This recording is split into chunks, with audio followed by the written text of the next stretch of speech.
तेलंगाना की Shri slam left bank नहर परियोजना में अब एक बड़ा अपडेट आया है। यहाँ के फंसे हुए मजदूरों को निकालने के लिए रेस्क्यू की टीमें लगी तो हैं, लेकिन अब जीएम यानी महाप्रबंधक ने कंपनी की ये कह दिया है कि मजदूरों को निकालना हमारे बस का नहीं है और उन्हें निकालना बेहद कठिन है, क्योंकि शनिवार को छत का एक बड़ा हिस्सा ढहने से लगभग 14 किलोमीटर अंदर सुरंग में 8 लोग फंसे हुए हैं। उनको बचाने के लिए बचाव दल आगे बढ़ा है, लेकिन वहां पर पानी भरा हुआ है।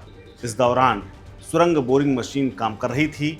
नगर कुरनूल जिले के कलेक्टर बी संतोष ने भी रविवार को ये जानकारी दी।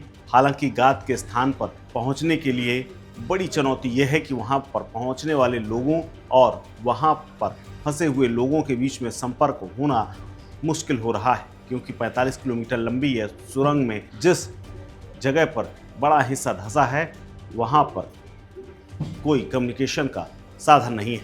बचाव का अभियान लगातार जारी है। हालांकि डीएम ने यह कहा कि एनडीआरएफ की 4 टीमें, एक हैदराबाद से और 3 विजयवाड़ा से, जिनमें से 138 लोग शामिल हैं। सेना के 24 जवान भी मौके पर मौजूद हैं। एसडीआरएफ के जवान भी लगे हुए हैं।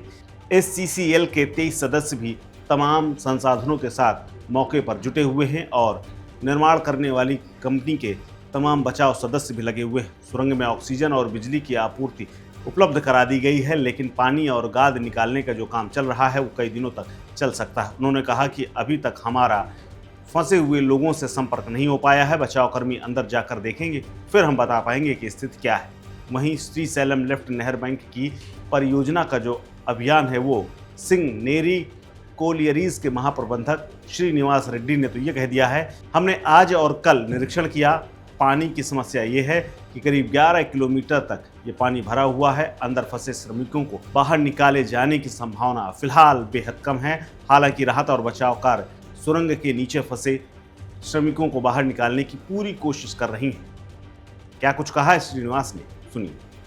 Yesterday, along with my officers, I inspected the place, and the machine was found displaced to 8 meters distance. Similarly, pipes were strewn here and there, and water was filled up to level from the machine to 11 kilometer mark. So this is hindering the searching operations.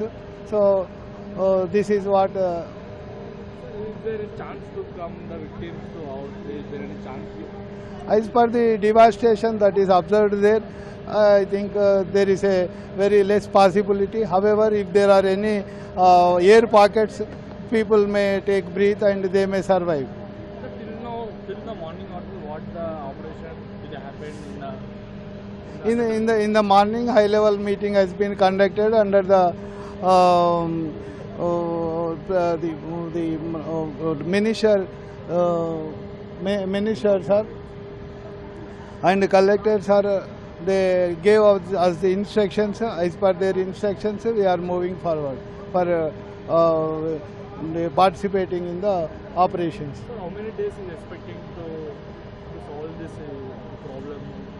I think once the water is evacuated, definitely the operation will conclude, I think. आपको बता दें ये पूरी परियोजना इतनी बड़ी है कि कई सालों से चल रही है। श्री सैलम लेफ्ट बैंक नहर परियोजना को करीब 35 साल पहले मंजूरी मिली थी। लगभग 30 साल पहले सुरंग बनाने का काम शुरू हुआ। ये भी कहा गया है कि 44 किलोमीटर लंबी सुरंग में से लगभग 9 किलोमीटर की सुरंग को बनाए जाने का ही काम बाकी है, जिसको किया जाना जल्द से जल्द तय किया गया था। लेकिन अब बीच में टनल धंसने के बाद अब ये काम और लंबा खींचना तय माना जा रहा है, क्योंकि अभी तक तमाम बचाव के कार्य और अधिकारियों को यह भी नहीं पता कि कितना बड़ा हिस्सा धंसा है। इस खबर में फिलहाल इतना ही। अपडेट्स के लिए बने रहिए वन इंडिया हिंदी के साथ। नमस्कार।